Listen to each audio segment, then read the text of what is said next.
So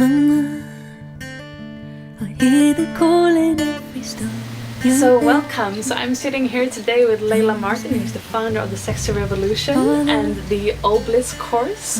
And we are going to talk today about self-love. And self-love, I have found, is really one of those things that is kind of like this cliche buzzword that is flying around in spiritual circles. It's good to love yourself, and you know, it's good to have a certain amount of self-love in your life. But today we're going to talk about what that actually means and how you can increase the amount of self-love that you have in your life.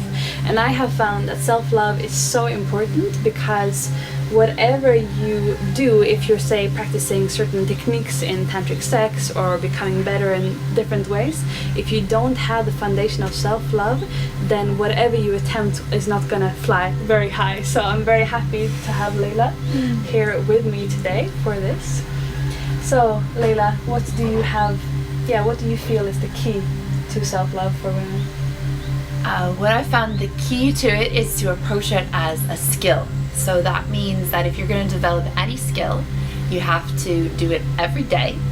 You have to have a specific process to it, so you know that you are getting somewhere, and you have to be willing to fail in order to do great things. So what I found with self-love is, because sometimes we make it such a general thing, oh, you should love yourself, oh, it's important to love yourself, we never really talk about the specifics of it. What I found is that women end up feeling like they failed at it. So maybe you do a month of focusing on self-love, and you know, you end up feeling like, I'm doomed, it's over, I should just give up. I felt that way. It took me years to get to a place of actual deep self-acceptance, and I was so miserable because I thought I might never actually get to a place of feeling beautiful, feeling okay about my body, feeling like I really cared about myself.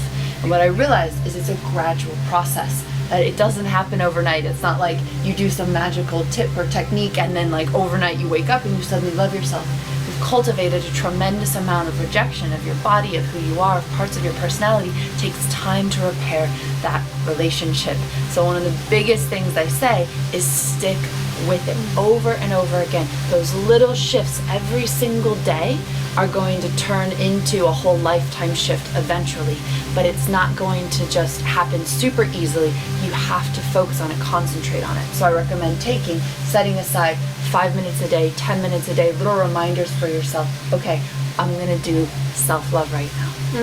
And I'm just reminded, because I just read Layla's book, Wild Woman in the Bedroom, which, by the way, if you don't have that book yet, you need to get your hands on it ASAP. And one of my favorite parts in the book was when you were talking about self-love in your own journey, and when you found yourself defaulting to self-love rather than self-loathing. And this, for me, I know for me, it's also been a gradual process to move into self-love.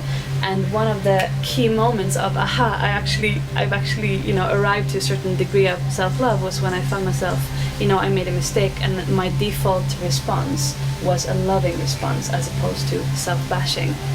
So I think that's really, really important. Exactly, because that rejection it's a habit that most of us created growing up, and we face, you know, rejection from the outside world throughout our lives. So, you know, at some point you get rejected by a lover, at some point you get rejected from a job, some point you get rejected by your friends.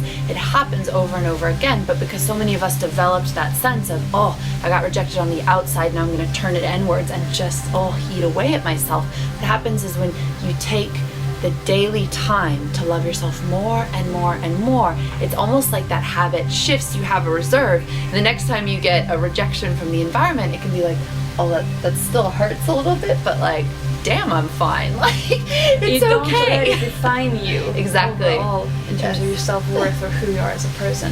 So what is something that we can do to really make this tangible? You know, how do we even know how much we love ourselves? Exactly. I know you have some clever sort of metrics for this. So what I like to work with to start to feel whether you love something or not is to first imagine your very best friend in the whole world when you love her so much and you're just bursting with love. And there's a particular sensation you get in your body. There's an openness, a happiness, you want to smile. So you know that you love that person because of how it feels inside your body. If you think about someone that maybe you don't like so much or you have a kind of relationship with and you feel into your body, there's a contraction, there's a shutdown. So what I like to do is you pick certain parts of yourself. So maybe your belly, for instance. Feel into your belly and think, how do I feel about my belly right now? And you'll get a sense. You'll either get an openness, a loving feeling, or maybe more of that shut down, or nothing. You're actually numb to how you really feel.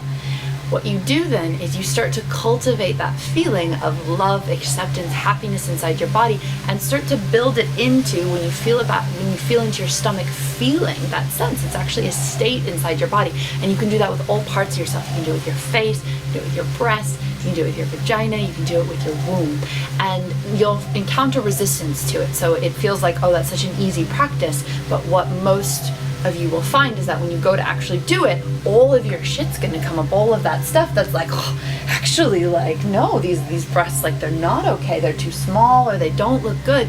And so that's where the skill comes in. Just because you go to paint a picture and you're not so good at it, you don't give up there, you keep going and going and going. So you keep re-patterning your brain to think of, actually, these breasts are beautiful, and over time that actually works. So what is one thing that, for example, so say I bring my awareness into my vagina and I feel, for example, if I feel that, I love this part of myself, it's so great, it's a source of pleasure and so on, then that's all well and good. But if I feel into my vagina and I feel disgust or repulsion or just insecurity, for example, then what is something that I can do to help shift that? Right. So step one is give yourself a short container of time to feel the emotions that are there. So breathe into the disgust, breathe into the repulsion. Don't just try and be like, oh God, no, that's not how I feel. Let yourself be with how you truly feel. But set a short time for that. That should be 30 seconds to a minute of just whole breathing into it. And then what you want to do is start to rebuild that love. So it's just like if you have a broken relationship and your partner's all shut down and far away from you and like hovering in the corner, and when you first reach out to love them, it's like delicate, it's small, it's late, it barely gets there. It'll be the same thing if you've not had a very profound relationship with your vagina, a very loving relationship. At first, that love, it starts to reach out, and the more that you do it, your vagina starts to reach back, come out of the corner, open up, loosen up, and you start to build this relationship over time. And you'll find that if you really stay with it, pretty soon you'll check in with your vagina and you'll be like, oh yeah, there's some love there. Beautiful. So is there anything else that you wanted to add in terms of what you have found to be really essential for loving yourself, shifting a pattern? Just to put yourself into places where you feel openness and love. So if you're a dancer by nature, if you're a poet, if you love sports, wherever it is that you feel that expandedness and that sense of natural love, and check in that state and bring it into your body. So sometimes when you're in love with something that you do outside, it's easy to fall in love with dance, fall in love with skiing, fall in love with swimming, whatever it is. Actually take it and pour it into your body. Take it inwards into your cells, and that will really start to give you the foundation for everything that you need in life. Beautiful. Thank you so much, You're Layla. welcome. I've enjoyed this fully, and I feel that self-love is definitely the key to pretty much the healing and opening of everything that we struggle with in life, because it's really the foundational relationships that we have with ourselves. So if you want to check out more from Layla, which I highly recommend that you do, then you can find her at laylamartin.com. I'll also put some links here down below so you can go and check her out. She's amazing.